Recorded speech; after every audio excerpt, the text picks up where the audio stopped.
Finding a specific email shouldn't take time, just around 5 seconds.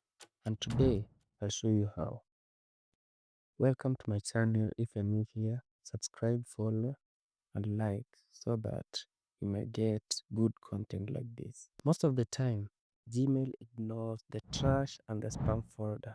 If you go to your search here, we'll be searching today using what we call operators. Operators are like keywords you use in a search criteria to find information faster. So in our search, if you type in, then you type anywhere. This keyword forces Google to look everywhere for that email. Most of the time, the missing email is often exactly where you aren't looking. Another scenario, let's assume now you're looking for an email that has an attachment. So instead of looking for all the emails, you type this keyword or operator. So you type larger. It means like the file you're looking for maybe is larger than 2 MB. So you type larger, then it is followed by the size of the attachment you're looking for. So it will filter all the emails that have attachments larger than 2 MB. You'll see it has populated the emails that have so many attachments. If you look closely, you'll see attachments all over. So specifically, it's telling Google that the email I'm looking for has an attachment and the attachment is more than 2 MB. Another operator is the quotes. So quotes most of the time are used if you want to look for a specific information. So let me say, I've now narrowed down, as you see by the side here, we have attachments on all the emails. Now I want to narrow down the search to specific things. So let me say I want to look for the first email I have here, statements.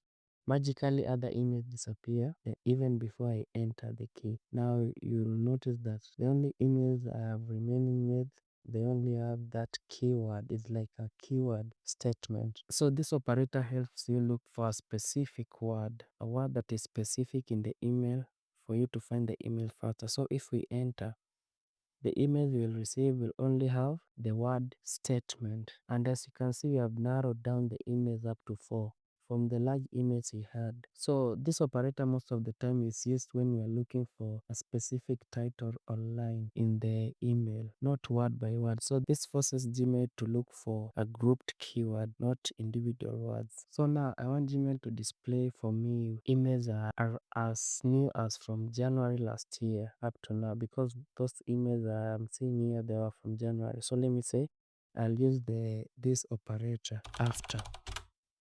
Then after I add the dates. So I'm looking for 2025 emails from January. So let's just use 1st January. So automatically, if I enter, I've narrowed down the email up to the specific date I'm looking for. So magically all the emails have disappeared. I'm remaining with only one email. So you amplify the search. It becomes a surgical strike now. Specific emails very fast. So combining these operators create a 9-second workflow. One query, one results. Very fast and very instant. So let's run that one more time just to confirm. That is January 0, and then we enter. So if we do that to get specific results that are on point. That's for now. Subscribe, like, and follow, and share the content also so that your friends or whoever you know can use it in his own workflow.